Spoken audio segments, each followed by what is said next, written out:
Oi, pessoal! Esta noite vamos nos aprofundar no coração da Roma antiga, não para testemunhar seus triunfos ou política, mas para explorar algo mais sombrio e estranho.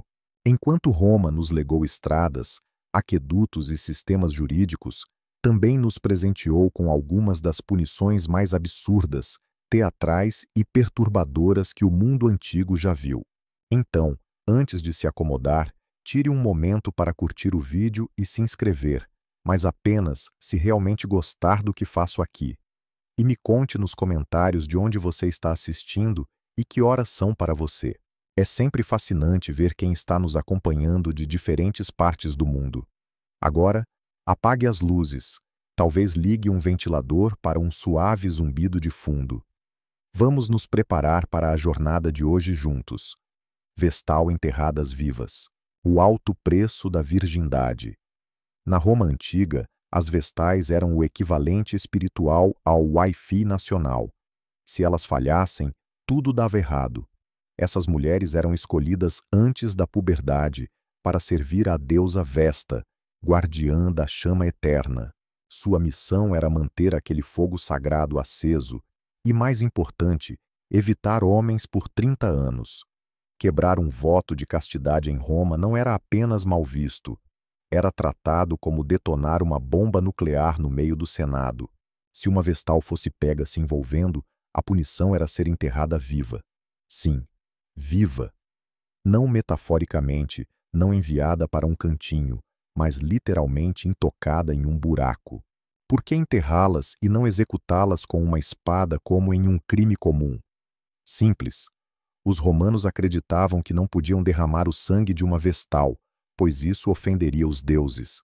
Então, encontraram uma solução encantadora: cavar uma cova, colocá-la lá dentro com uma lamparina de óleo, um pouco de pão e um pouco de água, porque, afinal, hidratação é importante, e então selá-la, pronto. Sem sangue, sem bagunça, sem crises divinas. A pobre garota ficava lá no escuro refletindo sobre suas escolhas de vida, enquanto Roma seguia em frente. Você pensaria que os homens com quem ela foi pega sofreriam o mesmo destino. Mas não, eles geralmente eram chicoteados até a morte em público. Brutal, mas mais rápido. Para ser justo, tornar-se vestal era uma grande honra. Você tinha assentos na primeira fila nos jogos, viajava em carruagens luxuosas e até podia perdoar prisioneiros condenados com uma única palavra. Mas tudo isso vinha com uma pequena condição: errar uma vez e você estaria dormindo sob a terra para sempre. E sim, Roma levava isso a sério. Uma famosa vestal, Cornélia, foi acusada durante o reinado do imperador Demis. Antes de ser condenada, ela teria gritado: César acha que tive relações com um deus? Porque nenhum homem mortal me tocou. Um movimento ousado. Não funcionou. Então, se você algum dia se sentir sobrecarregado no trabalho, lembre-se: pelo menos seu chefe não está ameaçando enterrá-lo em um buraco com pão velho e uma lamparina empoeirada. Roma, onde as políticas de recursos humanos eram escritas em pedra e medo. Pena do saco com animais. Ah, Roma antiga, o berço da filosofia, da arquitetura e das punições que parecem sonhos febris. Vamos falar sobre pena, que se traduz como penalidade do saco. E não, isso não é algum programa de game show medieval. É o que acontecia se você cometesse o maior tabu romano: matar seu pai. Os romanos não apenas lhe aplicavam uma multa ou o jogavam na prisão. Não, não. Se você matasse o velho pai, eles lhe ofereciam o pacote de punição de luxo, estrelando você e 4 animais infelizes. Primeiro, os romanos amarravam suas mãos, talvez te dando um momento para refletir sobre suas escolhas de vida. Spoiler: você havia feito escolhas ruins. Depois, te costuravam em um grande saco de couro. Parece aconchegante, não? Mas piora. Junto com você no saco, havia um cachorro, para representar a lealdade que você não tinha. Um macaco, porque por que não adicionar um pouco de caos? Uma cobra, para deslizar através de seus arrependimentos. e um galo, talvez para anunciar seu destino. Ao amanhecer, em seguida, o saco, agora transbordando de más decisões e fúria animal, era lançado em um rio, preferencialmente um bem profundo. O resultado? Um misto de pânico e justiça poética, com gritos e agitações. Ninguém sabe ao certo por que esses animais específicos foram escolhidos, mas historiadores acreditam que tinha um simbolismo. Os cães representavam a família, os macacos, o caos, as cobras, a traição, e os galos, a vigilância. Basicamente, seus pecados tomados forma. Você consegue imaginar o que acontecia dentro daquele saco? Um macaco te dando cabeçadas enquanto uma cobra se enrola na sua perna. O cachorro enlouquecendo e o galo achando que é terça-feira. Se isso parece a pior sala de fuga de todas, você não está longe da verdade. Essa punição era rara, felizmente, mas Roma a ressuscitava ocasionalmente só para fazer um ponto, geralmente sob imperadores que adoravam o teatral. Não se tratava apenas de matar o criminoso, era uma questão de fazer uma declaração e talvez traumatizar alguns espectadores no processo. Então, da próxima vez que seu pai fizer uma piada sem graça ou esquecer seu aniversário, apenas agradeça por não ter nascido em Roma. Naquela época, patricídio não significava terapia. Significava hora do saco com o circo das serpentes. Crucificação, mas de cabeça para baixo, virando o script do sofrimento. Quando ouvimos a palavra crucificação, a maioria de nós pensa em uma coisa: uma cruz de madeira, uma morte lenta e agonizante, e um aviso para quem assistia não mexer com o Estado. Era a punição característica de Roma, brutal, pública e humilhante. Mas os romanos sempre davam um toque criativo. Entra a crucificação invertida. Sim, de cabeça para baixo, porque aparentemente morrer em pé não era humilhante o suficiente. Esse método era reservado para casos especiais, geralmente pessoas que as autoridades realmente queriam fazer um exemplo, criminosos, traidores e, ocasionalmente, rebeldes que insistiam em ser difíceis até na morte. Mas talvez a crucificação invertida mais famosa tenha sido a de São Pedro, um dos 12 apóstolos de Jesus. De acordo com a tradição, quando Pedro foi condenado à crucificação sob o imperador Nero, ele fez um pedido estranho: crucifiquem-me de cabeça para baixo. Não sou digno de morrer como meu Senhor. E Roma, sendo a máquina de eficiência que era, respondeu: claro, por que não? Agora, aqui as coisas ficam intensas. A crucificação já era uma das piores maneiras de morrer, combinando asfixia, perda de sangue e total humilhação pública. Mas inverter o corpo mudava a dinâmica. O sangue corria para a cabeça, os músculos se esforçavam de maneiras antinaturais. Respirar se tornava quase impossível e doía muito. Pense assim: é a diferença entre assistir a uma palestra chata e assistir a essa palestra de cabeça para baixo enquanto alguém crava pregos em seus tornozelos. Não é a mesma vibe, mas isso não se tratava apenas de sofrimento. Era sobre simbolismo. Uma cruz invertida se tornava, ironicamente, um símbolo de humildade. A escolha de Pedro visava mostrar reverência, não rebelião. Infelizmente, essa imagem foi posteriormente apropriada por filmes de terror e bandas de metal, dando a ela uma interpretação bem diferente. Os romanos, por sua vez, não se importavam com o simbolismo. Para eles, a questão era enviar uma mensagem: atravesse nosso caminho e faremos sua morte o mais estranha e memorável possível. Então, da próxima vez que você estiver saindo, espero que não literalmente, lembre-se de que a Roma antiga conseguia transformar qualquer punição em arte performática. A crucificação de cabeça para baixo não era apenas morte, era morte com uma direção dramática.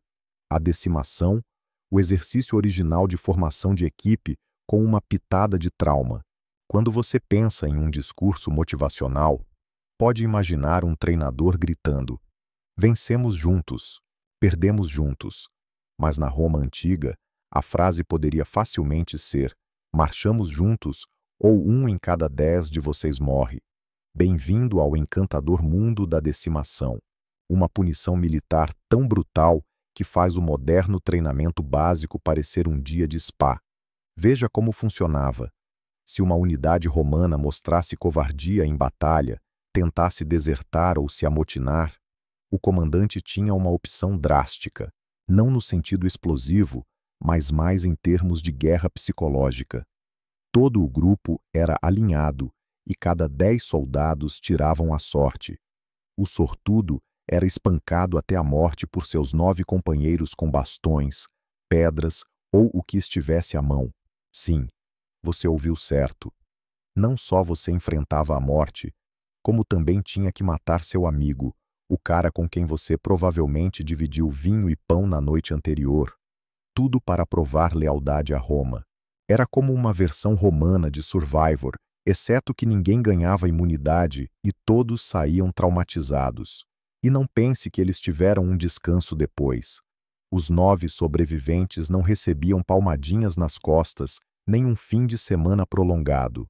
Não, eles eram alimentados com cevada em vez de trigo, uma forma romana de dizer: estamos desapontados com vocês, e obrigados a acampar fora da segurança do forte.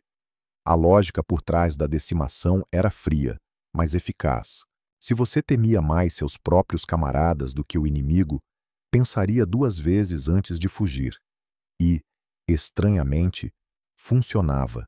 A disciplina romana era lendária, e a decimação mantinha os soldados marchando em fila, mesmo que precisassem passar por alguns corpos para fazê-lo. Um dos usos mais infames da decimação foi por Cássius, o rico general que formou um triunvirato com Júlio César e Pompeu. Após uma derrota humilhante na revolta de escravos liderada por Espartaco, ele decimou uma unidade desonrada, porque nada diz: estamos de volta nos trilhos, como um massacre casual dentro de casa. Então, da próxima vez que seu chefe disser que precisamos aumentar a responsabilidade da equipe, fique feliz por não viver sob Cássius. Em Roma, o fracasso não apenas era punido, mas distribuído. O garfo dos hereges, um exercício medieval para o pescoço que ninguém pediu. Suponha que você vivesse na Roma antiga, ou mais precisamente, no final do Império Romano, durante aqueles séculos de crepúsculo quando as coisas ficaram mais estranhas, mais sombrias e muito mais obcecadas por heresia. Você se manifestou contra a Igreja ou desafiou alguma crença sagrada. Roma não apenas o repreendia, ela lhe presenteava com um acessório que você nunca esqueceria: o garfo dos hereges. Imagine isso: uma barra de metal com 2 pontas em cada extremidade. Uma ponta apontando para cima, sob o seu queixo, a outra cravada em seu peito superior. Um tridente em miniatura prensando seu pescoço. Parece desconfortável? Ah, estamos apenas começando. Assim que esse belo dispositivo era preso, você não podia mover a cabeça de jeito nenhum. Olhe para baixo. Cravado. Não desvie. Cravado. Tente sussurrar um pensamento herege para o cara ao seu lado. Cravado pelo seu próprio colarinho. Não fazia sangrar, pelo menos não a princípio. Essa era a genialidade. O garfo não era feito para te matar. Era feito para te exaurir mental, física e espiritualmente. Você ficava em pé por dias, forçando todos os músculos só para não se empalar.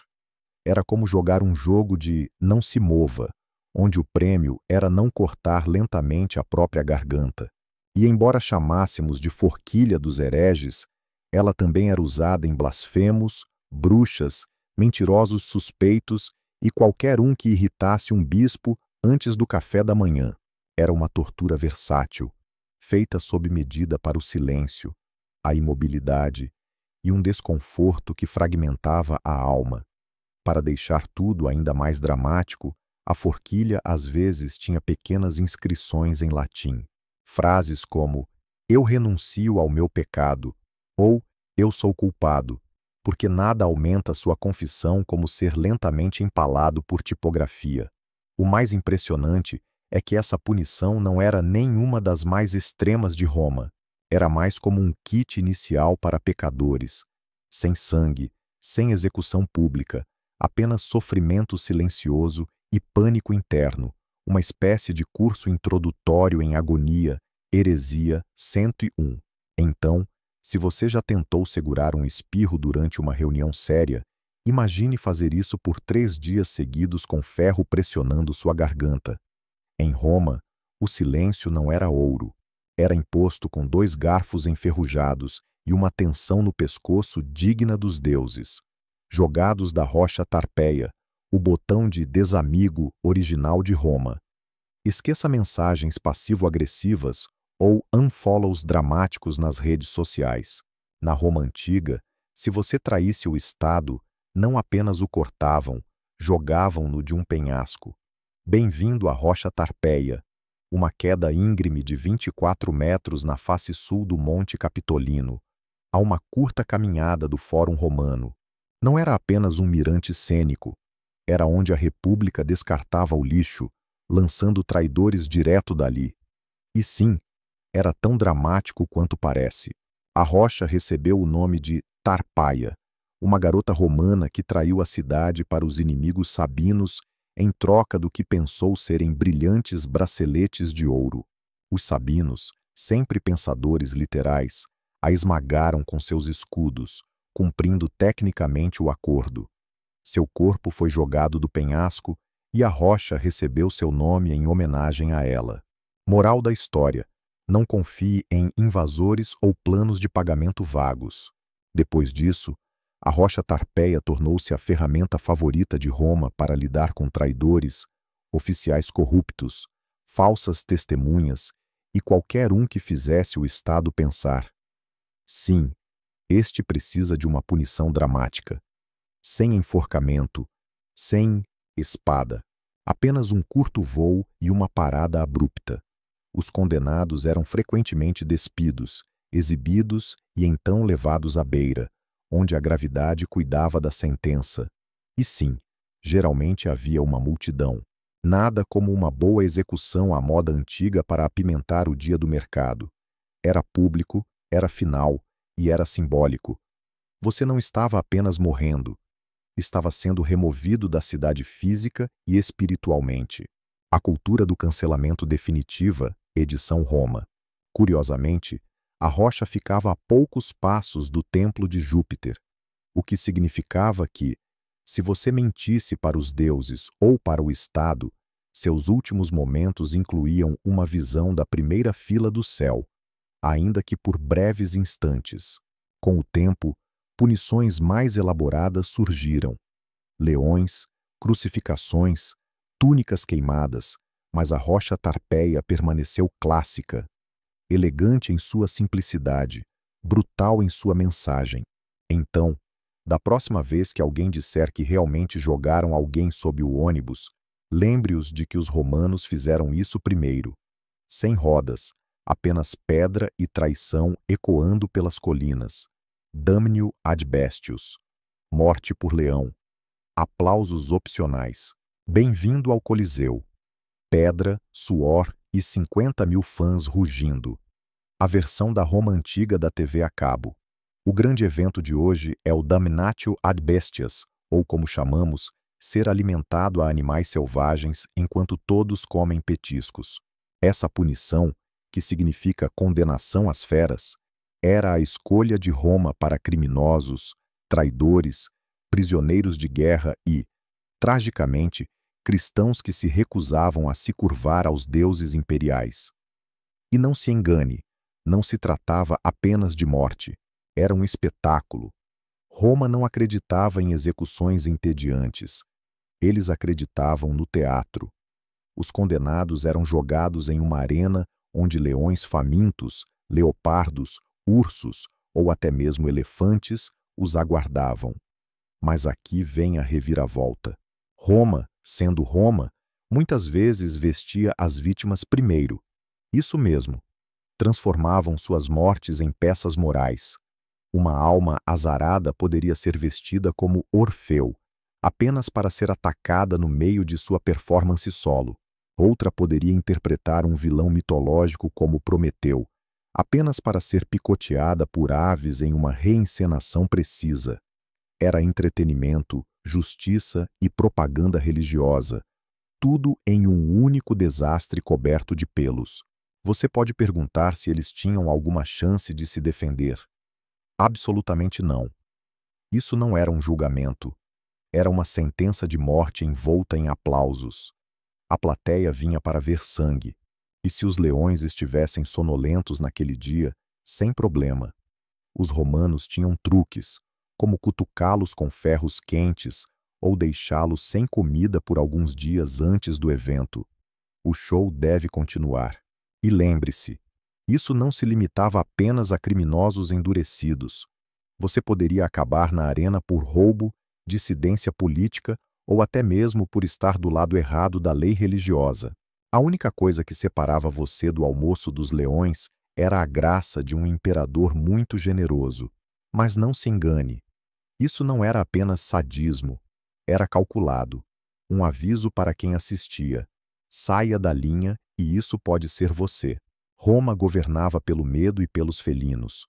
Com o tempo, os mártires cristãos inverteram o jogo, transformando a morte bestial em um símbolo de honra. Mas para a maioria, o damnatio ad bestias era menos sobre glória e mais sobre sangue. Então, da próxima vez que você reclamar sobre o serviço de jurado, fique feliz que não envolve se vestir como um mito e desviar de leopardos. Suicídio forçado com honra. Quando Roma permitia que você morresse com dignidade, ser condenado à morte na Roma antiga não significava sempre ser arrastado para a arena ou jogado de um penhasco. Às vezes, se você tivesse sorte, ou melhor, conexões políticas, recebia um tipo especial de punição, o suicídio forçado. Parece contraditório, certo? Não vamos te matar, mas sugerimos fortemente que você faça isso por conta própria. Funciona assim: se você era um senador, um nobre ou alguém importante o suficiente na sociedade romana para ter mais de uma túnica e ofendia o imperador, talvez planejando um golpe ou simplesmente existindo com muita confiança, recebia uma visita discreta. Um pergaminho seria entregue, uma mensagem educada do imperador, que dizia mais ou menos assim: você desonrou o Estado. Por favor, escolha a saída honrosa. Tradução: mate-se até o pôr do sol, ou faremos isso por você e de forma desagradável. A vantagem? Se você obedecesse, sua família poderia manter seus bens. Seu nome poderia até ser preservado nos registros. Talvez fosse a versão romana de uma rescisão de contrato, com sangue em vez de papelada. Isso não era considerado uma humilhação. Era visto como nobre. De fato, muitos da elite viam isso como um ato final de controle, uma chance de escrever seu próprio desfecho, às vezes literalmente. Pense em um banho quente, uma lâmina no pulso e um monólogo final, bem ao estilo da adoração de Roma ao drama. O filósofo Sêneca, o jovem, é um exemplo marcante desse destino. Acusado, possivelmente de forma falsa, de participar de uma conspiração contra Nero, foi instruído a pôr fim à própria vida. Ele cortou os pulsos, depois os tornozelos, mas o sangramento era lento, então resolveu beber veneno. Isso também falhou. Por fim, ele entrou em um banho quente para acelerar o processo. Não foi tanto um suicídio, mas mais um experimento químico sombrio. O suicídio forçado era, na verdade, uma dignidade sancionada pelo Estado, uma fachada de escolha que escondia o poder absoluto. Roma oferecia a ilusão de honra enquanto garantia que você fosse apagado silenciosamente, sem julgamento, sem multidões, apenas o chiado da água morna e o silêncio da cumplicidade. Então, se você já achou seu chefe passivo-agressivo, imagine ser formalmente convidado a se autodestruir por um mensageiro imperial. Roma não matava você sempre, Às vezes deixava que você fizesse isso de forma elegante. O burro de madeira. Quando sentar se tornou um crime. Se você já reclamou de uma cadeira desconfortável, a Roma antiga gostaria de ter uma conversa.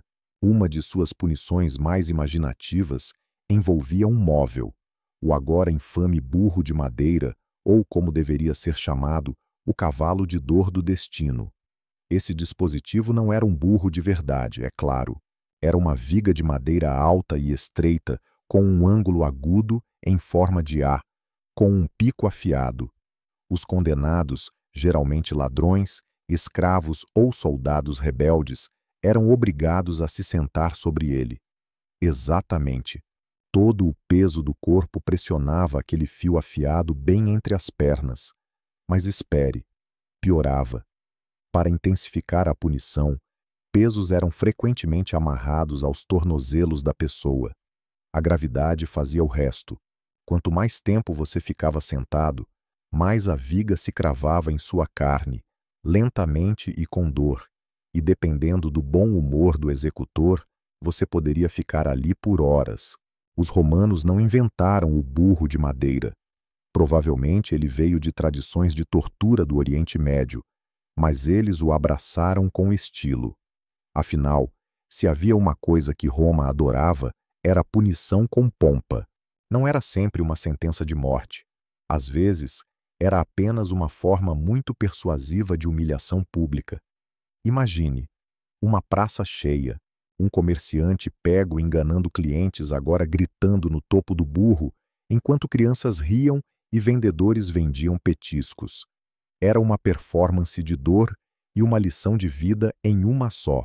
Pior ainda, generais romanos às vezes usavam isso como disciplina no campo. Soldados que desobedeciam podiam acabar montando o burro como um lembrete para seguir ordens, porque nada eleva o moral como uma hemorragia interna. E sim, havia algumas variações. Alguns burros eram de metal, outros tinham pontas. Um registro menciona até uma versão aquecida, porque aparentemente Roma estava aberta a feedbacks e inovando.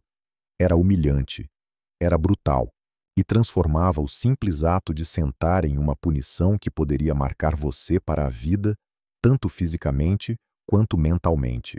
Então, da próxima vez que sua cadeira de escritório parecer um pouco dura, lembre-se de que pelo menos não é um triângulo afiado e ninguém está amarrando pedras em seus pés. Na Roma antiga, a má postura não era seu maior problema.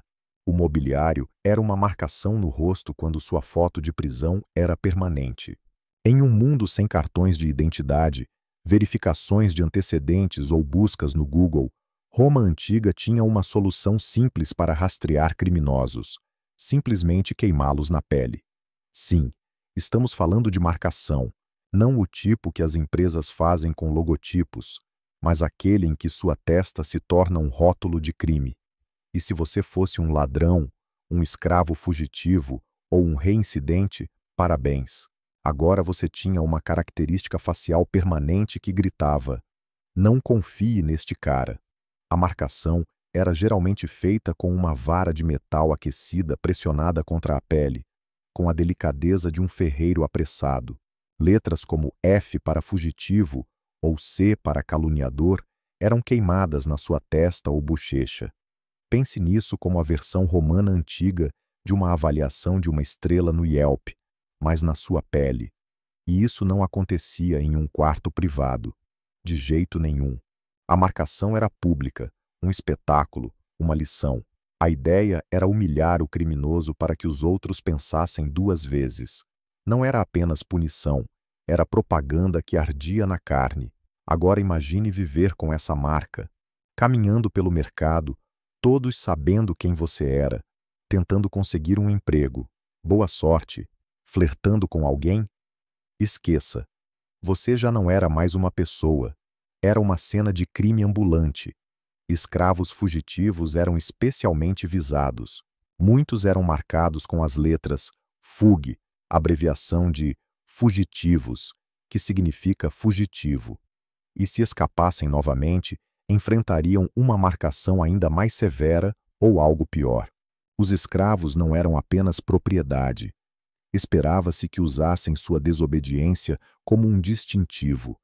Algumas pessoas astutas tentavam remover ou disfarçar as marcas com cortes, tatuagens ou até maquiagem. Mas Roma, sempre preparada, tornava esses atos puníveis também. Manipular sua marca era como tentar editar seu histórico criminal. Não funcionava. Mais tarde, imperadores como Constantino tentaram amenizar a situação, sugerindo que as marcas fossem colocadas nas mãos ou pernas em vez do rosto. Mas, mesmo assim, a intenção era a mesma: vergonha permanente. Então, da próxima vez que alguém disser "enfrente suas consequências", fique feliz que não estão falando literalmente, porque na Roma antiga, não apenas se lembrava do seu crime, garantiam que seu rosto também o fizesse. Remoção da língua por blasfêmia. Diga adeus às conversas triviais. Na Roma antiga, a liberdade de expressão era condicional. Você podia louvar o imperador, debater filosofia e recitar poesia. Apenas não blasfeme, porque se você insultasse os deuses, ofendesse o imperador ou sussurrasse as palavras erradas em ouvidos impróprios, poderia acabar recebendo uma punição que era ao mesmo tempo literal e horripilante: a remoção da língua. Sim, eles realmente faziam isso. A lógica era simples. Se suas palavras eram perigosas, Roma silenciaria você para sempre. O processo não era exatamente sutil. Não havia anestesia, nem ferramentas estéreis, apenas fórceps, ferro e dor. Um soldado ou carrasco segurava sua língua, a cortava ou, em alguns casos, a arrancava completamente. Não era cirurgia, era censura aprovada pelo Estado, e não era sempre sobre religião. Claro, blasfemar contra os deuses era um atalho para a punição, especialmente se você zombasse de Júpiter em público ou questionasse os fogos sagrados. Mas muitas vezes, blasfêmia significava falar contra o imperador ou a ordem moral do império. Basicamente, se sua boca deixasse pessoas poderosas desconfortáveis, você se tornava uma emergência médica. Uma piada errada, um sussurro herético, um grito rebelde, snip.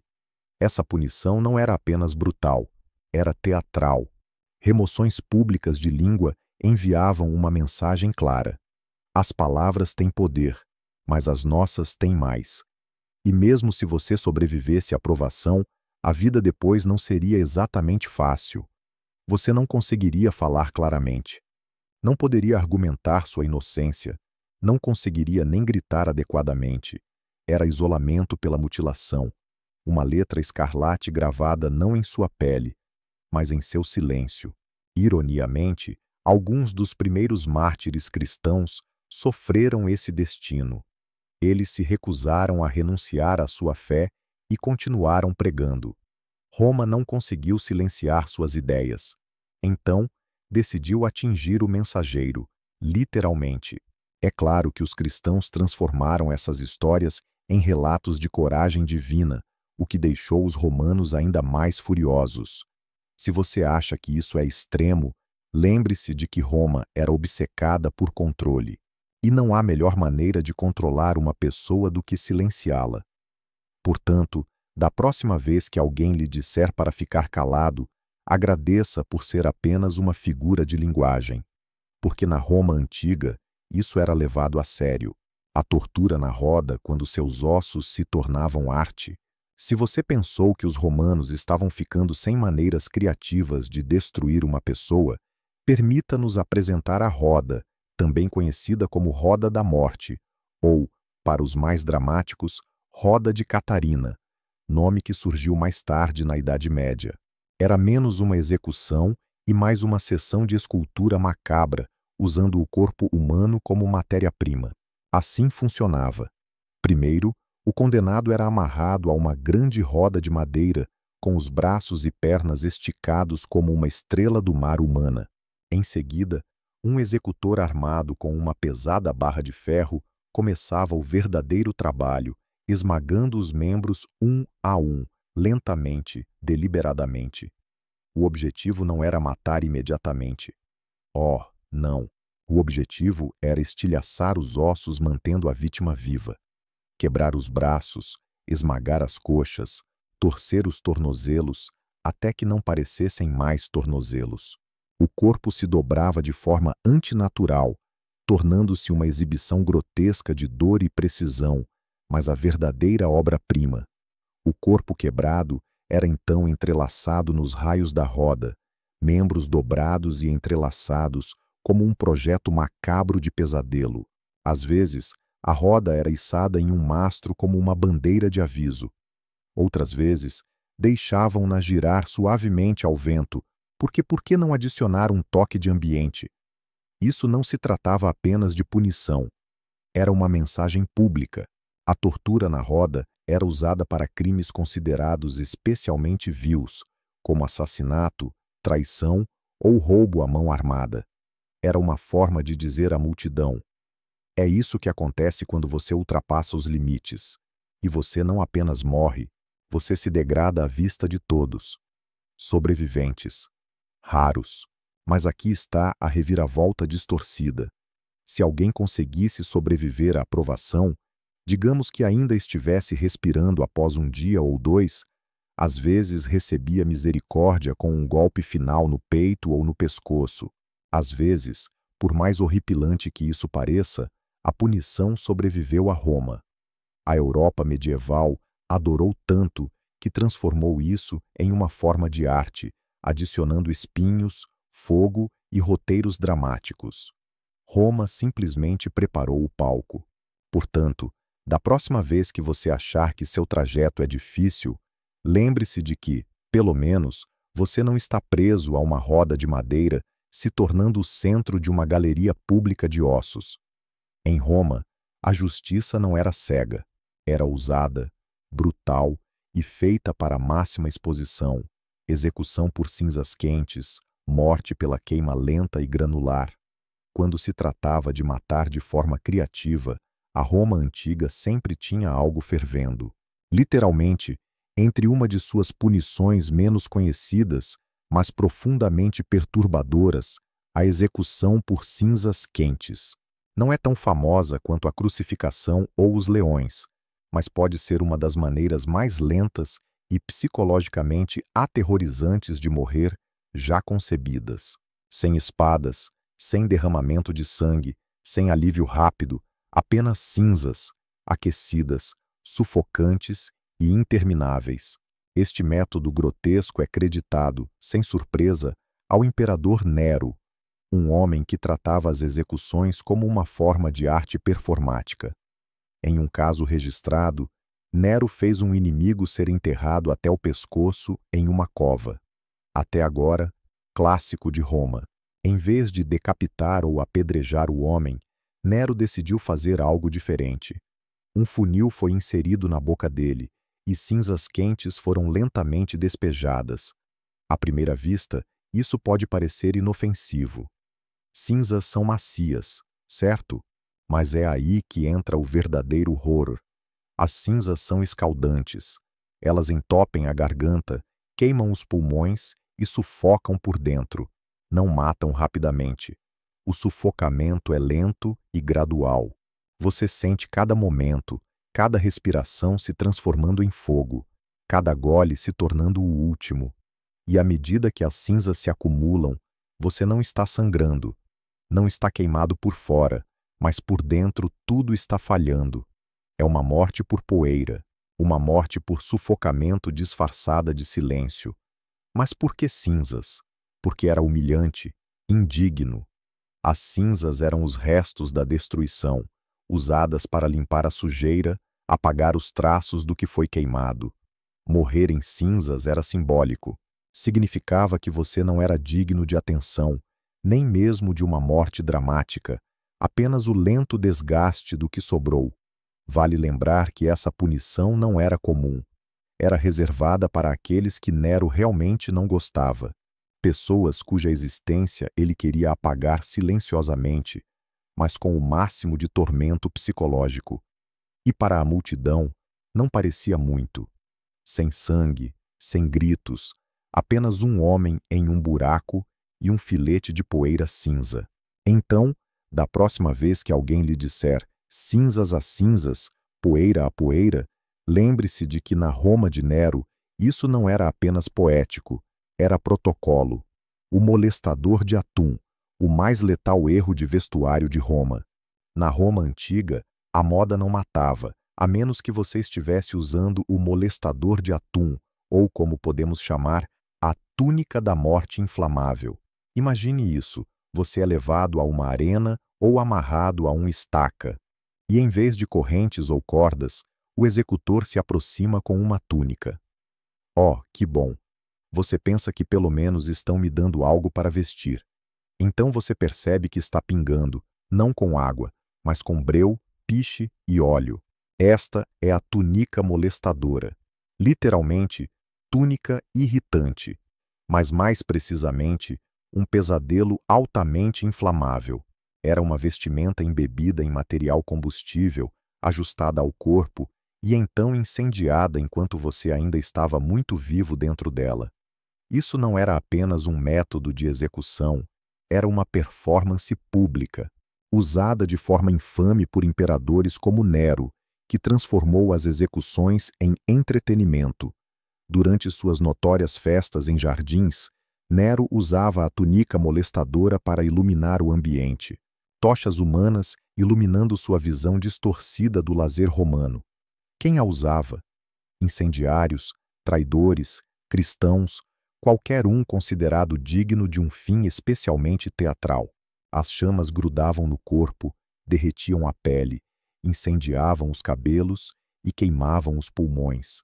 E não havia escapatória, não dava para se enrolar e apagar o fogo. A túnica se agarrava a você, ela queimava junto. E como Roma adorava uma boa referência mitológica, às vezes a modelavam após a camisa envenenada de Hércules, uma vestimenta que causou ao herói uma dor insuportável antes de sua morte. Roma não apenas matava você, eles tornavam isso poético. O verdadeiro gênio, se é que podemos chamar assim, estava na psicologia. Você não estava apenas morrendo, estava sendo exibido, gritando, se debatendo, consumido pelo fogo enquanto as multidões assistiam. Isso transmitia uma mensagem mais clara do que qualquer inscrição em pedra. Isso é o que acontece quando você desafia o império. Alguns registros até sugerem que música era tocada durante a queima. Dizem que Nero tocava sua lira enquanto as chamas subiam. Falar de uma performance quente. Portanto, se você já reclamou que suas roupas são desconfortáveis ou muito justas, agradeça por não estarem encharcadas de óleo e fazendo parte de uma cerimônia pública de execução. Em Roma, a moda não apenas fazia uma declaração, ela gritava damnio memoriale. Quando Roma te apagava da história, a maioria das punições romanas terminava com o corpo, mas algumas iam além, alcançando a memória, o legado e a obliteração. Isso é damnio memoriale, a condenação da memória, a punição mais assombrosa de Roma. Porque o que é pior que a morte? Ser esquecido intencionalmente.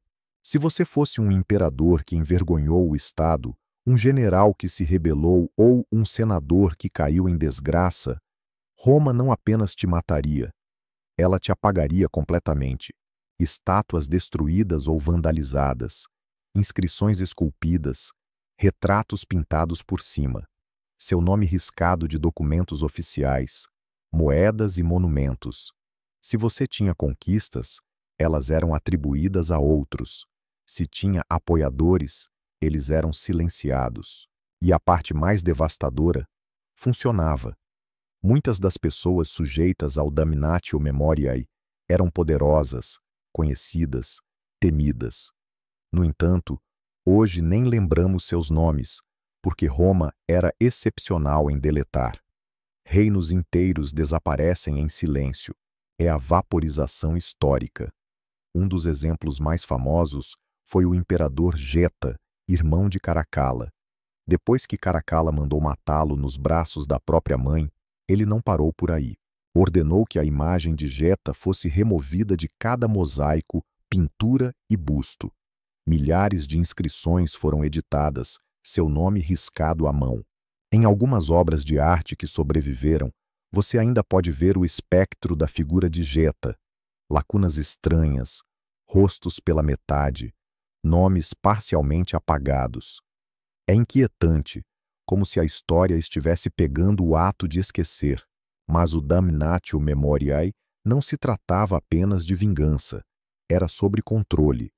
Se Roma pudesse reescrever o passado, poderia moldar o futuro. Se alguém pudesse fazer parecer que alguém nunca existiu, talvez suas ideias também não existissem. Era a maneira do Império dizer que você nunca esteve aqui. E se alguém dissesse o contrário, seria o próximo. Há algo assustadoramente moderno nisso também. Hoje falamos sobre cultura do cancelamento, eras sociais, reputações destruídas, mas Roma já fazia isso há 2000 anos, apenas com cinzel em vez de tweets. Assim, ao encerrarmos esta estranha jornada pelas punições mais bizarras de Roma, lembre-se disto: a punição mais cruel não foi o fogo, os leões ou as cordas. Foi o silêncio que se seguiu, porque na Roma antiga, a pior coisa que poderia acontecer a você era ser esquecido. No início dos anos 1800, a paisagem americana se estendia sem fim para o oeste, selvagem, desconhecida e sussurrando promessas para aqueles ousados o suficiente para persegui-las. O leste, abarrotado de cidades, fábricas e terras agrícolas em decadência, começava a se sentir apertado, constritivo. Mas o oeste, esse era o sonho. Uma tela em branco com perigo suficiente para fazer a tinta grudar. Começou como um sussurro em tavernas, bancos de igrejas, ao redor de mesas de jantar, histórias de terras abertas, de rios que brilhavam como prata, de vales que floresciam sem esforço. A compra da Louisiana em 1803 mais que dobrou o tamanho dos jovens Estados Unidos. De repente, havia espaço, um espaço inimaginável, e ele não pertencia a ninguém. Ou assim o governo afirmava. Para muitos, o Oeste era mais do que uma direção na bússola. Era um novo começo, um lugar onde seu nome não carregava suas dívidas, onde ninguém perguntava de onde você era, apenas o que você poderia fazer com suas mãos. Chamava sonhadores e desesperados, agricultores em busca de novas terras, viúvas em busca de paz e aventureiros atrás de lendas contadas ao redor da fogueira. Não havia estradas, garantias ou segundas chances. Cada jornada para o oeste começava com incertezas. O carroção sobreviveria às montanhas? O rio congelaria cedo demais? Haveria comida do outro lado? E, mesmo assim, dezenas de milhares partiram. Famílias inteiras com bebês enrolados em sacos de flores e avós acomodadas entre caixas de carne salgada lançavam-se ao desconhecido. Ir para o oeste era arriscar tudo, mas ficar para trás parecia se render a uma vida de limitações. A fronteira não era apenas um ponto no mapa, era um teste de vontade, determinação e da capacidade de criar ordem a partir do caos, usando apenas madeira, aço e esperança crua. E enquanto o sol se punha atrás de pradarias intermináveis e cordilheiras, projetando longas sombras sobre as rodas dos carros e rostos cansados, uma coisa era clara: a história da América ainda não estava escrita. Ela estava sendo puxada lentamente para o oeste, uma milha precária de cada vez. Antes que os pioneiros pudessem enfrentar a selvagem fronteira, precisavam construir um veículo que carregasse não apenas suprimentos, mas todo o seu futuro. Assim surgiram os carroções cobertos, a espinha dorsal da migração para o oeste. Não eram diligências ou carruagens elegantes, eram caixas de madeira sobre rodas, unidas por suor, esperança e pregos de ferro. A maioria das famílias não construía carroções do zero. Elas compravam ou modificavam carroças existentes. O tipo mais famoso era o Königsstoga, mas na fronteira, algo menor, mais leve e mais barato era necessário. Assim, nasceu o Prairie Schooner, nomeado assim porque seu teto de lona, balançando ao vento, parecia um navio navegando por mares gramados.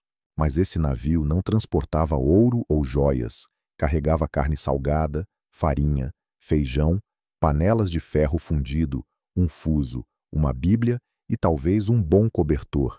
Cada polegada contava, espaço era vida e peso poderia ser mortal.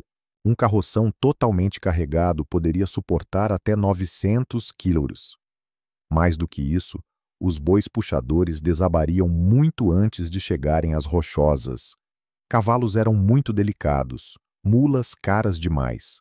Os bois eram os verdadeiros motores da expansão, lentos, teimosos, mas indestrutíveis.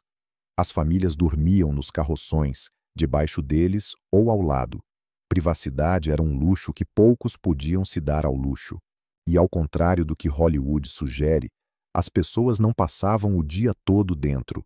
Isso machucaria ossos e costas. A maioria caminhava milha após milha, dia após dia.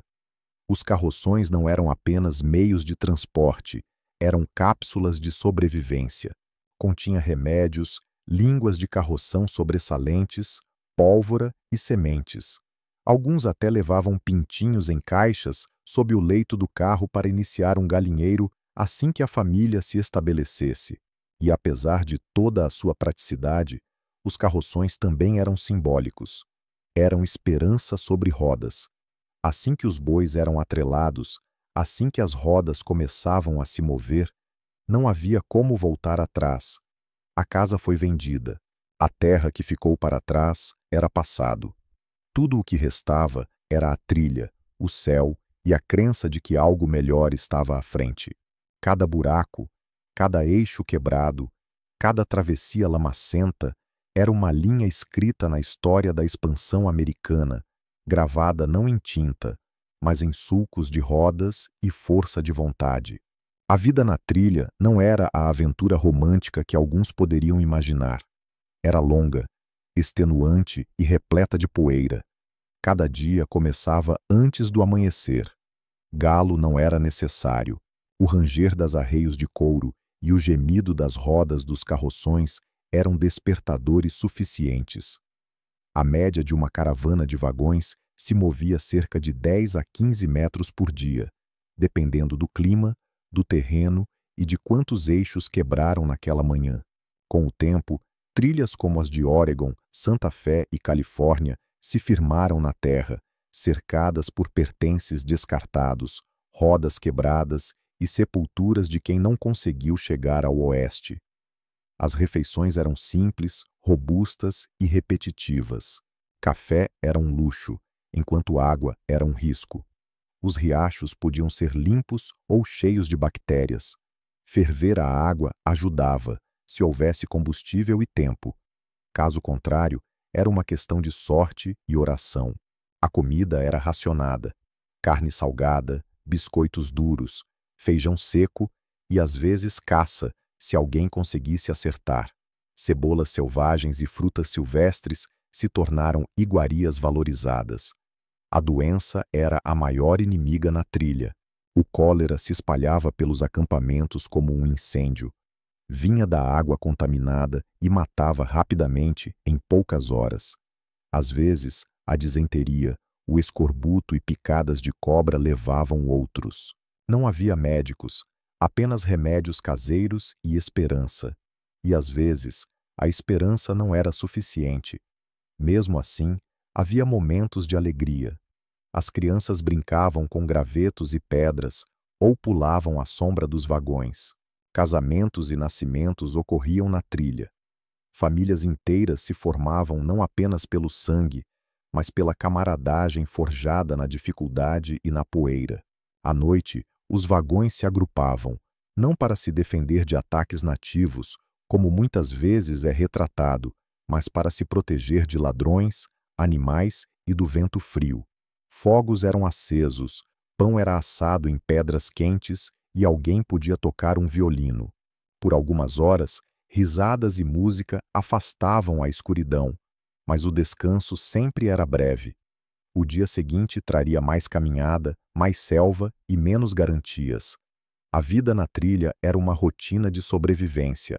Aprendia-se a amar as botas e a odiar as bolhas. Aprendia-se a lamentar em silêncio e seguir em frente de qualquer forma, porque a terra não esperava pela dor. Ela apenas se movia para o oeste.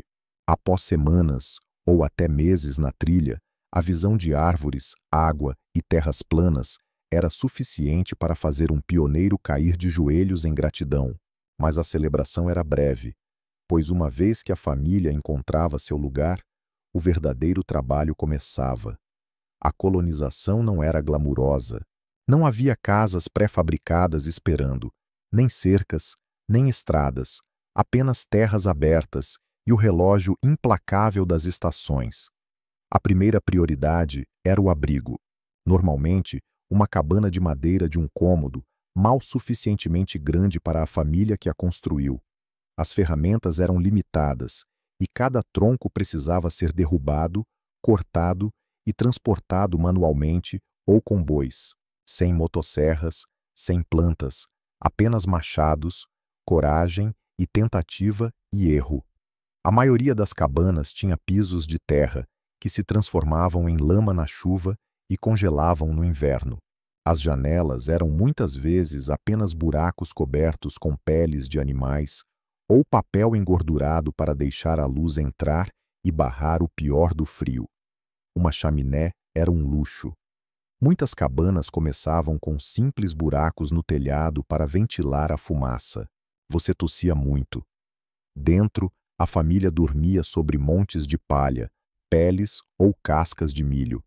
As camas eram feitas de cordas esticadas entre estruturas de madeira. Se você tivesse sorte, as frestas entre os troncos eram vedadas com barro e musgo para bloquear o vento. Se não, o vento entrava de qualquer forma. E então veio o primeiro inverno, a estação que testava cada alma.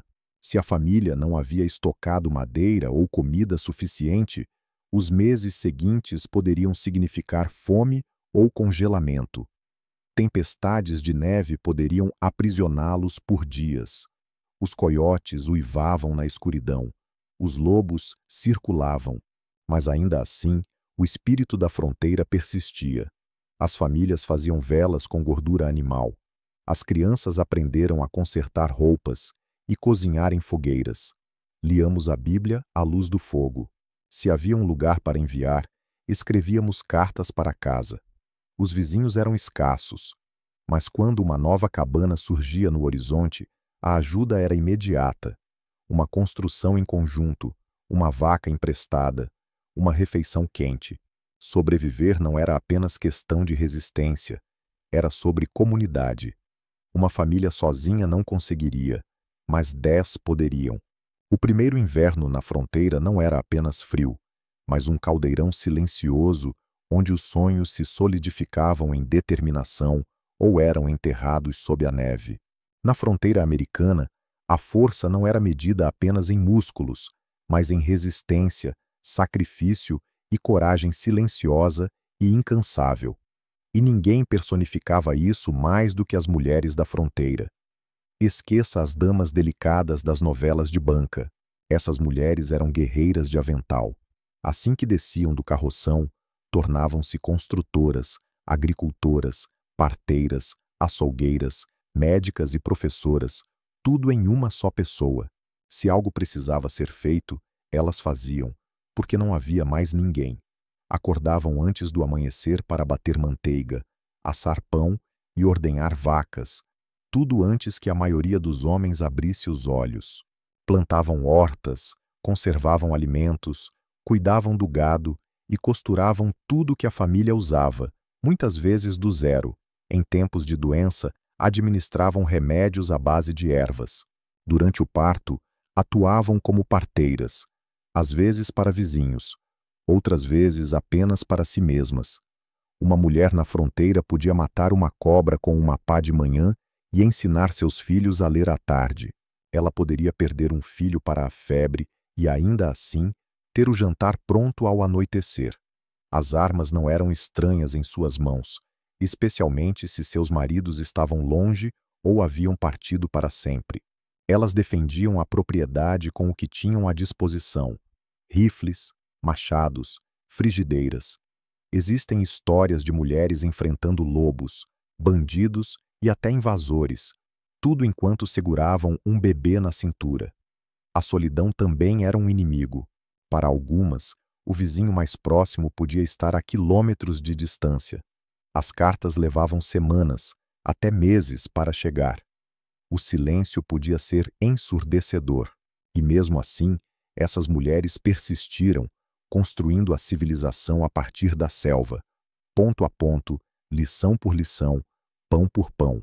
As mulheres da fronteira também eram o coração da comunidade. Organizaram construções de celeiros, cuidaram de vizinhos doentes e promoveram encontros dominicais quando as igrejas ainda eram apenas projetos.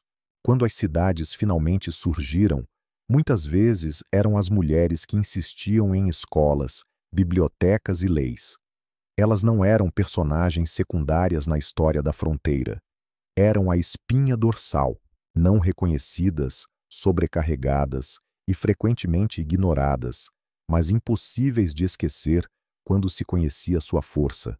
Portanto, da próxima vez que imaginar o Velho Oeste, não pense apenas em cowboys a cavalo.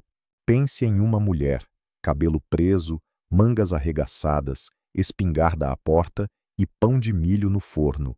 Para cada carroça que seguia para o oeste, para cada cabana erguida e campo arado, já havia alguém lá.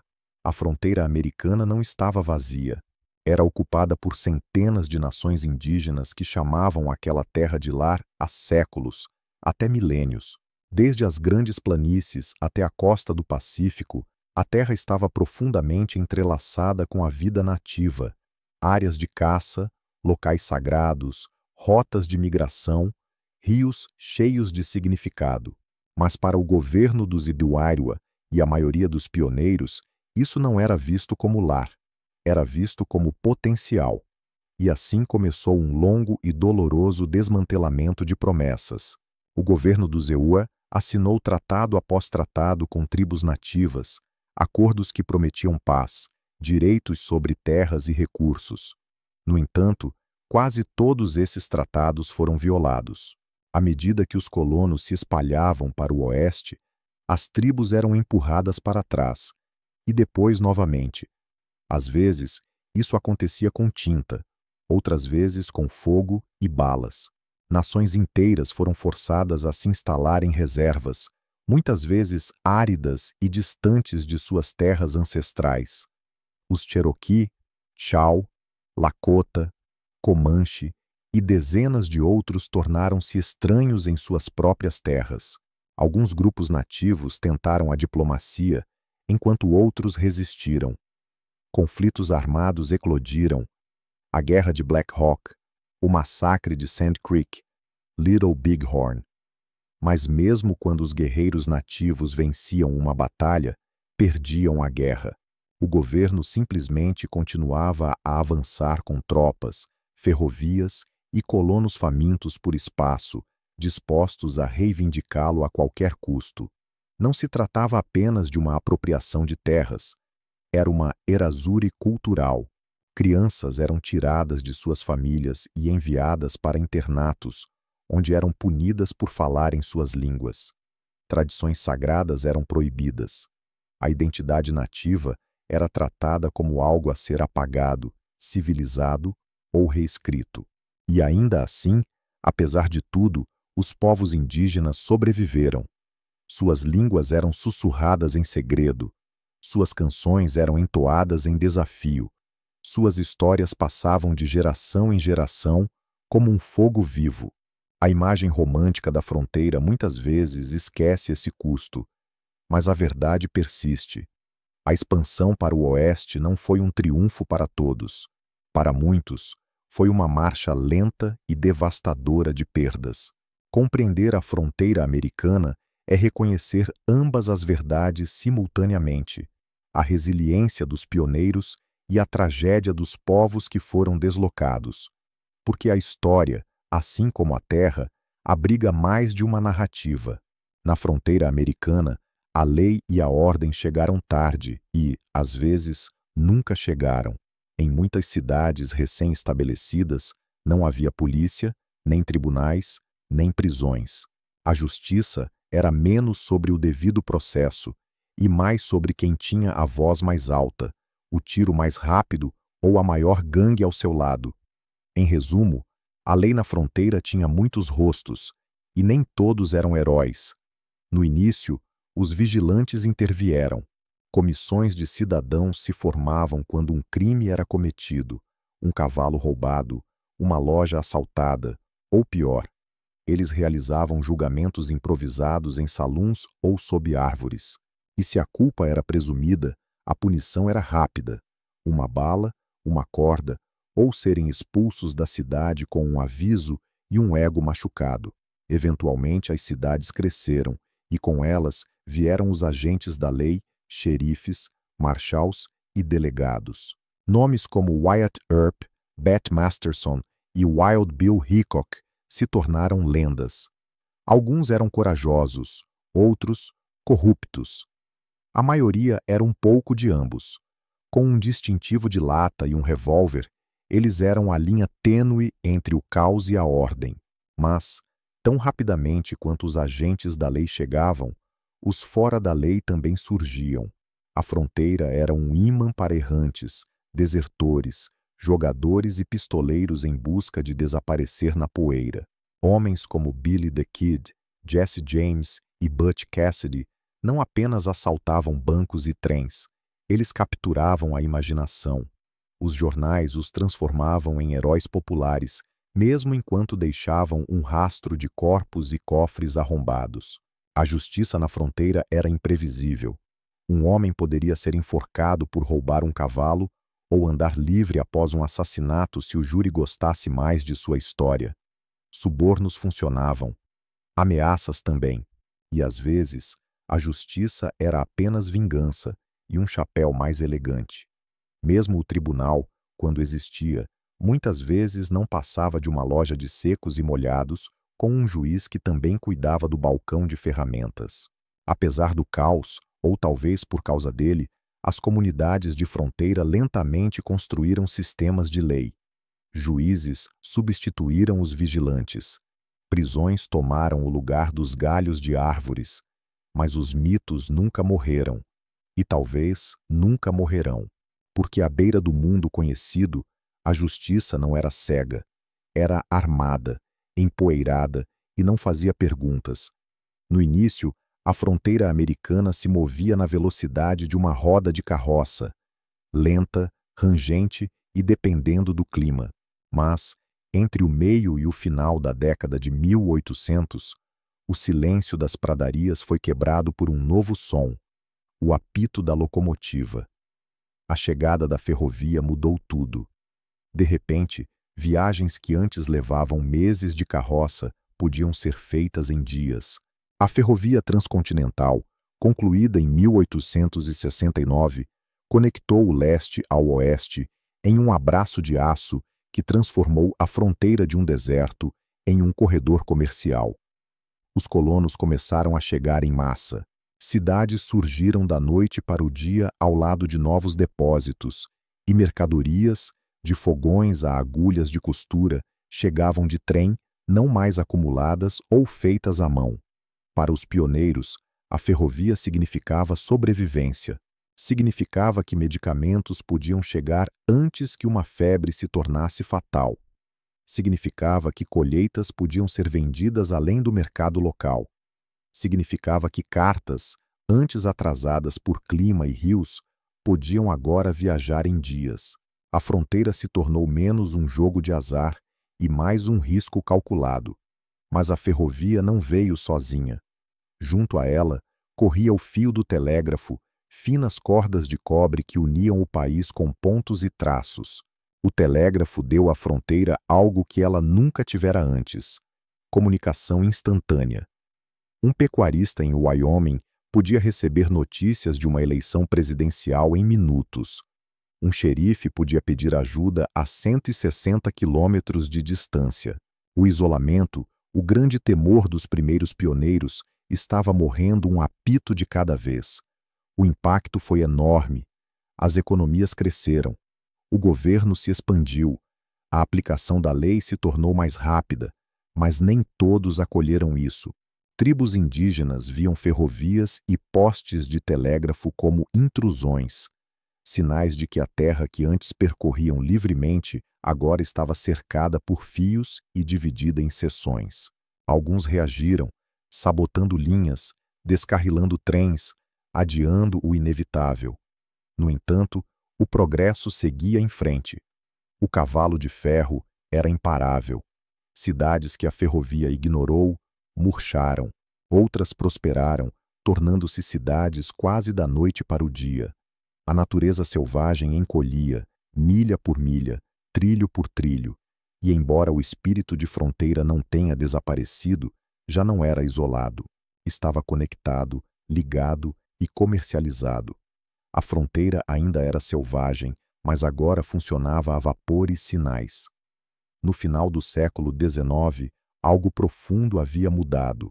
A linha que antes separava a natureza selvagem da colonização, a famosa linha de fronteira, havia se desvanecido, desaparecido. Em 1890, o escritório do Censo dos Ecureura declarou oficialmente: mal se pode dizer que existe uma linha de fronteira. Em outras palavras, a fronteira americana estava fechada. O grande impulso para o oeste tinha terminado. As florestas haviam sido desmatadas.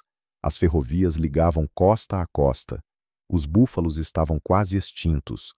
As tribos foram confinadas a reservas. A terra, antes vasta e misteriosa, havia sido medida, mapeada e vendida por acre. Mas o que isso significava? Para alguns, significava vitória. O sonho havia sido realizado. Um continente domesticado, uma nação estendida de mar a mar. Para outros, especialmente os povos nativos e comunidades deslocadas, significava erasia, perda e um silêncio amargo onde antes havia terras natais. No entanto, o fim da fronteira não se tratava apenas de geografia. Era sobre identidade, o individualismo robusto, o mito do pioneiro solitário, as histórias ao redor da fogueira sobre heroísmo e dificuldades. Essas narrativas não desapareceram, tornaram-se lendas. Escritores como Frederick Jackson Turner argumentaram que a fronteira moldou a própria alma da América, sua democracia, sua coragem, sua inquietude. A fronteira ensinou os americanos a se adaptar, a sobreviver, a confiar em si mesmos e em seus vizinhos. Ela deu origem ao cowboy, ao presidente da cabana de madeira, ao garimpeiro da corrida do ouro, todos ícones entrelaçados no tecido do mito nacional. Mas a realidade era mais complexa. A fronteira era suor, terra, doença e morte. Era corajosa e brutal, esperançosa e injusta. Cheia de contradições, seu legado reflete essa tensão. Hoje, a fronteira persiste, não na geografia, mas no espírito, na ideia de que avançar para o desconhecido, seja em terras, ciências ou espaço, define o que significa ser americano. As carroças não rolam mais. As cabanas tornaram-se museus. As trilhas são rodovias. Mas se você ouvir atentamente, ainda poderá escutar ecos no vento da pradaria, carregados por histórias transmitidas por aqueles que ousaram ir mais longe. A fronteira americana não desapareceu, tornou-se a fundação. Antes de haver instrumentos, havia ritmo. O batido de um pé na terra, o aplauso de duas mãos, o pulsar de um coração em um peito silencioso. A música não começou com madeira, cordas ou ossos. Começou com o corpo. Começou com a respiração. Há dezenas de milhares de anos, muito antes da escrita, da agricultura ou da arquitetura, os humanos primitivos descobriram algo extraordinário no som. Em cavernas e planícies, ao redor de fogueiras e em florestas, perceberam que certos movimentos, um pisar, um grito, um assobio, podiam despertar emoções, chamar atenção ou até mesmo confortar o medo. A música, ao que parece, não é uma invenção cultural. É um instinto biológico. Imagine um pequeno grupo de caçadores-coletores reunidos na luz vacilante de uma fogueira. Um começa a cantarolar, um tom baixo e crescente. Outro bate palmas em ritmo. Um terceiro imita o canto dos pássaros. Não há palavras, apenas som. E naquele momento, eles não são mais apenas indivíduos sobrevivendo aos elementos. Eles estão conectados. Eles são humanos. Antes da flauta, antes do tambor, o som em si era sagrado. Muitos antropólogos acreditam que a música primitiva pode ter surgido da imitação, copiando chamados de animais para a caça ou imitando sons naturais para se comunicar a longas distâncias. Mas em algum momento, esses sons cruzaram a linha da utilidade para a expressão. Um ritmo tornou-se mais do que um sinal, tornou-se uma linguagem de emoção. Um canto tornou-se uma canção de ninar. Um grito tornou-se uma melodia. Existe uma teoria de que a música veio antes da linguagem, ou pelo menos surgiu ao mesmo tempo, que antes de falarmos, cantávamos. Os bebês, mesmo hoje, respondem de forma mais instintiva ao tom e à melodia do que à fala. Algo sobre altura, ritmo e vibração está enraizado em nós. Não apenas inventamos a música, nós a lembramos. E talvez de forma mais bela, esses primeiros sons não eram reservados para os privilegiados ou talentosos. Eram universais, uma experiência compartilhada por humanos primitivos em continentes. A música foi criada na África, Ásia, Europa, em qualquer lugar onde houvesse vozes e mãos e algo para bater ou sacudir. Antes da primeira flauta ser esculpida em osso, antes de as cordas serem esticadas e os tambores serem cobertos, os humanos já sabiam que o som podia mover a alma. E isso era apenas o começo. No frio da Europa da Era do Gelo, onde mamutes vagavam e glaciares esculpiam a terra, uma revolução silenciosa ocorreu, não em ferramentas ou fogo, mas no som. Em algum lugar em uma caverna, um humano primitivo pegou um osso de pássaro oco, fez alguns furos e soprou.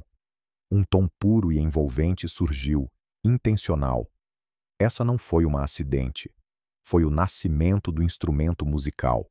Arqueólogos descobriram flautas de osso com mais de 40.000 anos, tornando-as alguns dos instrumentos mais antigos conhecidos na Terra. Encontradas em locais como a caverna Hohlfels, na Alemanha, essas flautas eram feitas de ossos de asa de abutre ou marfim de mamute, materiais difíceis de trabalhar, mas seus criadores se dedicaram a esculpir buracos para os dedos em intervalos precisos, permitindo uma variedade de notas. Essa precisão nos diz algo profundo. Não foi aleatório. Era música, estruturada, repetível, criada para a expressão. Por que fizeram isso? Talvez o som imitasse o canto dos pássaros, um chamado à natureza. Talvez acompanhasse rituais marcando a transição da vida para a morte ou a passagem das estações. Ou talvez, apenas talvez, alguém fez uma flauta porque queria criar beleza na escuridão. É fácil pensar nos humanos pré-históricos como rudes, focados apenas na sobrevivência, mas a flauta sugere o contrário. Fala de criatividade, de uma mente que olhou para um osso e não viu comida, mas possibilidade. Esses instrumentos também implicam comunidade. Uma flauta tocada sozinha faz música, sim, mas em grupo cria ritmo, harmonia e experiências compartilhadas. Ao redor de uma fogueira, flautas podem ter unido vozes, batendo palmas ou tocando em troncos e pedras. A música ecoava, reverberando nas paredes da caverna, os primeiros concertos da história humana. E considere isto: essas flautas da Era do Gelo precedem a invenção da agricultura, da roda e até da escrita. Na hierarquia da inovação, a música surgiu cedo, não como um luxo, mas como uma necessidade. As flautas da Era do Gelo não eram apenas ferramentas, eram expressões de alegria, tristeza, mistério e ritual. sussurros frágeis do passado profundo, ainda capazes de nos tocar hoje. De osso e respiração, a humanidade criou melodia. Se a flauta foi nossa primeira voz, o tambor foi nosso coração pulsante. Muito antes das cidades, muito antes dos reis, havia círculos de pessoas reunidas sob as estrelas, batendo palmas, pisando e marcando o ritmo no chão. O tambor não foi inventado em um único lugar. Ele surgiu em todos os continentes e culturas, como se o corpo humano e a própria terra pedissem para se sincronizar. Os primeiros tambores eram provavelmente simples peles de animais esticadas sobre troncos ocos ou potes de barro. Eram ferramentas de ritmo, sim, mas também de ritual, comunicação e poder. Uma batida de tambor poderia invocar um deus, liderar um exército ou reunir uma aldeia.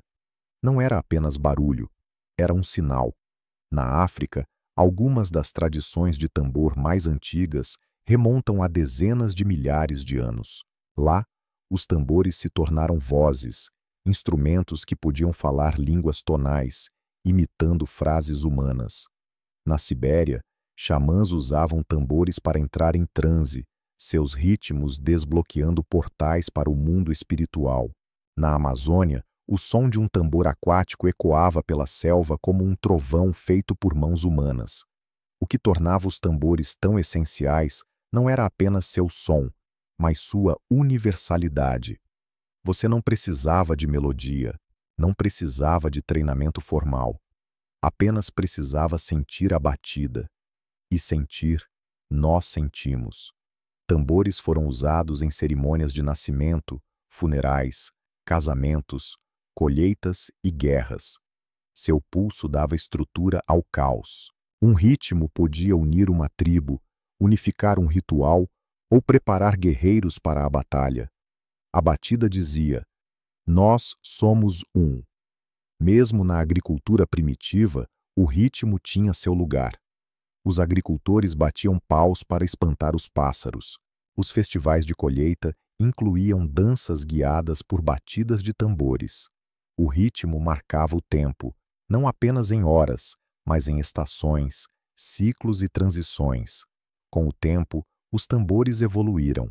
As pessoas começaram a adicionar entalhes, pinturas e símbolos espirituais a seus instrumentos. Os tambores não eram apenas funcionais, eram objetos sagrados que representavam fertilidade, proteção ou conexão divina.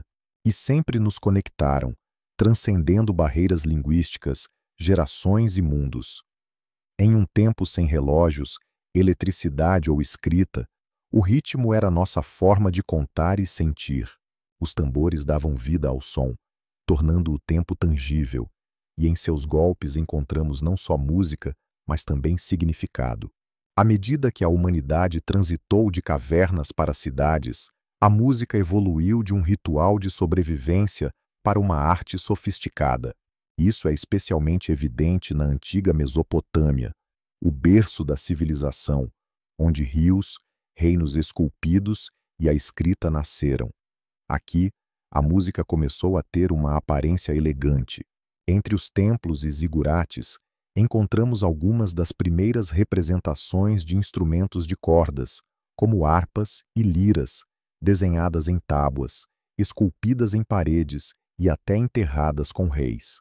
Não eram flautas de osso feitas em segredo, eram elaboradas com cuidado, adornadas com ouro, prata e lápis-lazuli, suas curvas tão graciosas quanto seu som. A harpa, em particular, tornou-se símbolo de refinamento, religião e realeza. Na cidade com mais de 4.500 anos, arqueólogos descobriram a famosa lira de cabeça de touro, enterrada ao lado da tumba de uma nobre. Seu corpo era incrustado com ouro e seu rosto coroado com a cabeça de um touro dourado. Não era apenas um instrumento, mas um mito em madeira e corda. Essas harpas antigas não tinham trastes ou escala. As cordas eram dedilhadas à mão, e cada tom era fixo, mas o que lhes faltava em flexibilidade compensava-se em atmosfera. Uma harpa mesopotâmica não gritava como um tambor, sussurrava. Suas notas pairavam no ar como incenso, sagradas, oníricas. Nessas cidades a música se organizou. Músicos foram treinados. Escalas e intervalos foram registrados em forma cuneiforme. A harpa era utilizada em cerimônias, contação de histórias e até mesmo na astronomia, enquanto estudiosos mapeavam as estrelas e as relacionavam a harmonias, acreditando que os próprios céus cantavam em intervalos celestiais. A presença de harpas em sítios funerários mesopotâmicos revela algo profundo. Acreditava-se que a música seguia a alma além da morte. Não era apenas entretenimento, era uma arquitetura espiritual, construindo pontes entre mundos. E ao contrário do trovão dos tambores ou do uivo primal das flautas, as harpas traziam uma nova qualidade à música: intimidade, suavidade, reflexão. Pela primeira vez, talvez o som não fosse apenas para os deuses ou a tribo, mas para a contemplação. Com uma corda esticada e uma estrutura de madeira, os mesopotâmicos deram voz ao silêncio. E desse silêncio, as primeiras melodias da civilização nasceram. No Antigo Egito, a música não era apenas uma arte, era uma linguagem divina. Os egípcios acreditavam que a música era um presente dos deuses. Segundo a mitologia, foi a deusa Bate, posteriormente fundida com Hathor, deusa da alegria, fertilidade e música, quem trouxe a canção ao mundo. Assim, a música tornou-se mais do que melodia. Era ritual, identidade e uma arquitetura espiritual ressoando através de templos, túmulos e mercados. Diferentemente das flautas primais da pré-história ou das harpas cerimoniais da Mesopotâmia, a música egípcia combinava precisão ritual com a vida cotidiana. Trabalhadores cantavam para manter o ritmo enquanto construíam pirâmides. Pescadores cantavam para o Nilo. Os sacerdotes entoavam hinos durante rituais sagrados. Mulheres tocavam tambores de quadro e chocalhos durante os partos e funerais, momentos de começo e fim. Os instrumentos egípcios mais icônicos eram harpas, liras, cítaras e flautas. As harpas evoluíram de formas simples e angulares para grandes peças curvas e decorativas, com longos pescoços arqueados, símbolos de status, tanto quanto de som. Algumas tinham até 22 cordas, elaboradas com tanta elegância que aparecem em pinturas de túmulos ainda vívidas 3.000 anos depois. O cítara, no entanto, ocupava um lugar único, sendo um tipo de chocalho com hastes de metal que tilintavam ao serem sacudidas. Estava intimamente associado ao culto de deusas, especialmente Hathor e Ísis. O som não era destinado ao entretenimento, mas para despertar o divino, afastar o mal e proteger a alma durante as cerimônias. Os músicos no Egito nem sempre eram plebeus. Alguns eram sacerdotes ou sacerdotisas que serviam nos templos por meio da música. Outros eram músicos da corte, entretendo faraós e dignitários estrangeiros com canções que exaltavam deuses, reis e legados. A música também unia mundos. Nos funerais, canções e cânticos guiavam a alma pelo submundo. Túmulos de nobres frequentemente incluíam letras e ilustrações de instrumentos e músicos, como se quisessem garantir que os falecidos fossem acompanhados por sons na vida após a morte. Para os antigos egípcios, a música era eterna, honrava os deuses, unia o povo e os lembrava da ordem cósmica. O ritmo do Mahat não era caos, era o pulso do universo. No Egito, fazer música era ecoar o sagrado. Para os antigos gregos, a música não era apenas uma forma de arte, mas uma ciência da alma e do próprio universo. Enquanto outras civilizações usavam a música em rituais e celebrações, os gregos se perguntavam algo mais profundo: por que o som nos move? E sua resposta não estava apenas na poesia ou na filosofia, mas na matemática. Surge então Pitágoras, o filósofo famoso hoje por seu teorema, mas que também teve um papel monumental nas origens da teoria musical. Segundo a lenda, Pitágoras passou por uma oficina de ferreiro e notou algo estranho. O som dos golpes do martelo mudava conforme o tamanho e o peso dos martelos. Isso o inspirou a realizar um experimento com cordas. Ele descobriu que, ao dividir uma corda em proporções simples como 1.2 ou 2:3, produzia-se tons consonantes e harmônicos. Essa revelação deu origem à ideia da harmonia das esferas, a crença de que o cosmos operava com proporções matemáticas e que a música era um eco da ordem universal. Cada corda tocada não era apenas uma nota, era um reflexo dos céus. Os instrumentos gregos refletiam essa filosofia. A lira, um pequeno instrumento semelhante a uma harpa, tornou-se um símbolo de civilização e educação. Poetas como Homero e Safo eram frequentemente retratados com uma em mãos. O aulos, uma flauta de dupla palheta, fornecia um contraste emotivo intenso, tocada em dramas, rituais e, por vezes, em guerras. A música na Grécia estava profundamente ligada à ética e ao caráter.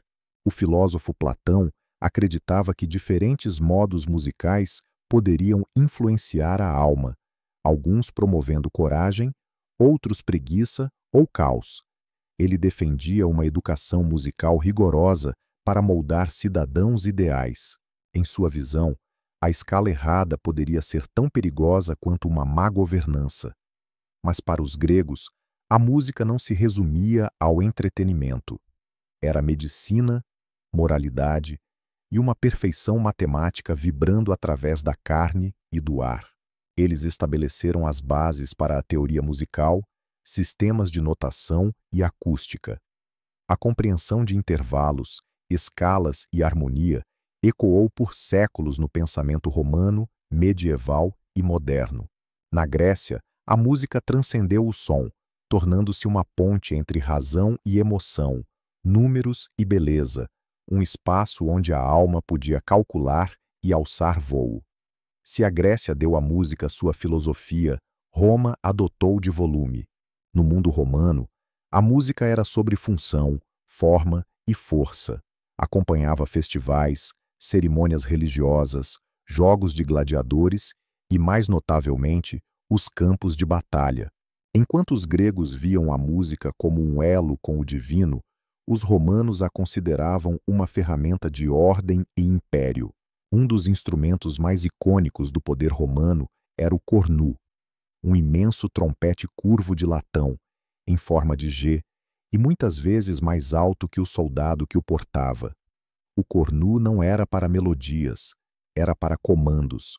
Seu som potente sinalizava movimentos de tropas, charges e ordens de retirada em meio ao caos das batalhas.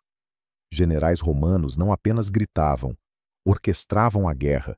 Ao lado do cornu havia o túber, uma trombeta reta que cortava a confusão do combate. Juntos, esses instrumentos mantinham o exército romano, a força mais disciplinada do mundo, em sincronia. Imagine dezenas de milhares de soldados marchando ao som dos chamados metálicos e envolventes desses antigos instrumentos. Não era apenas organização, era guerra psicológica.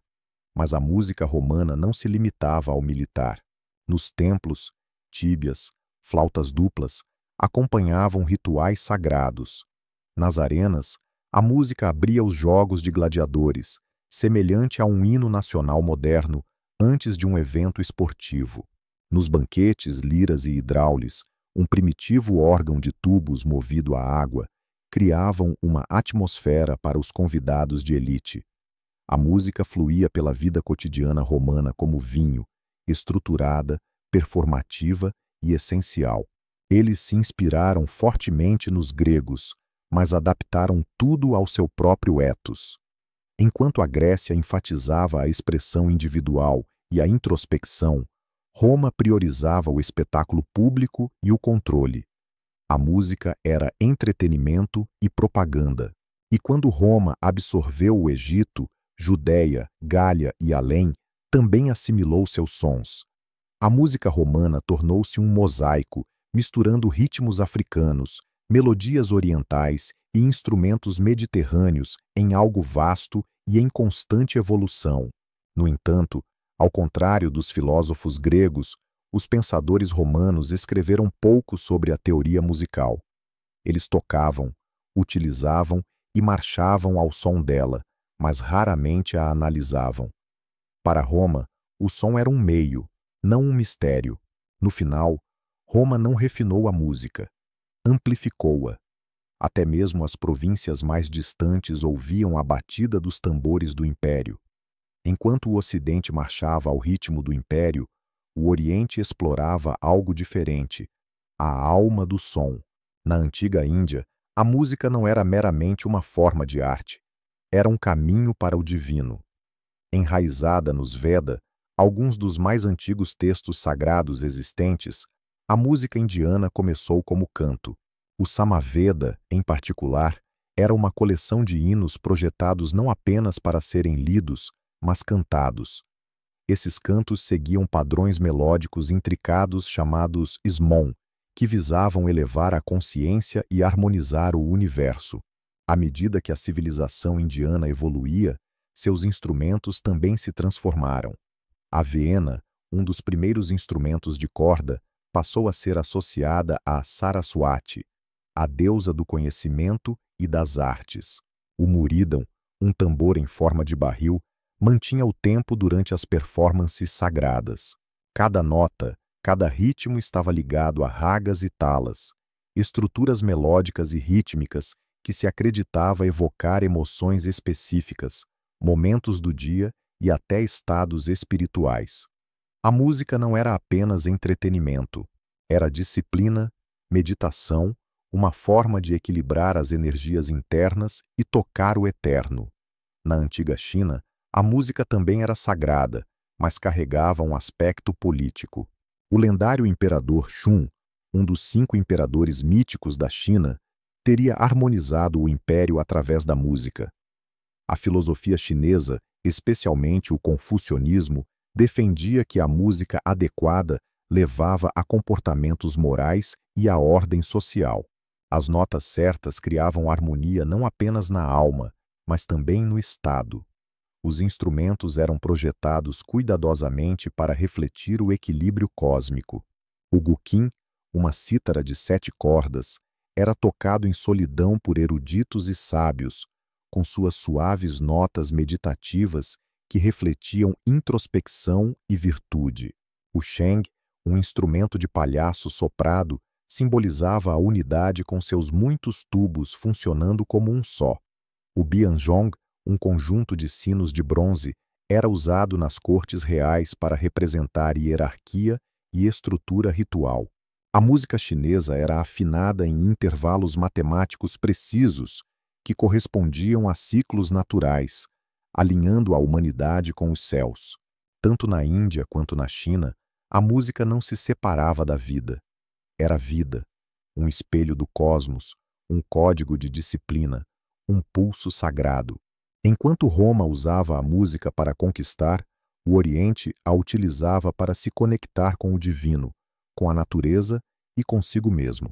Desde o som das flautas de osso em cavernas da Idade do Gelo, até as cordas cintilantes da Mesopotâmia, dos símbolos egípcios que invocavam deuses às cítaras chinesas que acalmavam imperadores, a música sempre foi mais do que entretenimento. É uma linguagem sem fronteiras, uma força que precede impérios e os sobrevive. Mas por que a música perdura enquanto tantas outras invenções desapareceram? Porque ela fala diretamente a algo que não conseguimos explicar, o centro emocional do nosso ser. Ela conforta, alerta, excita, une e lamenta. É o que uma canção de ninar oferece a uma criança que chora, o que um tambor fúnebre comunica quando as palavras falham, o que um hino nacional evoca antes de uma batalha ou um jogo. A música é intuitiva.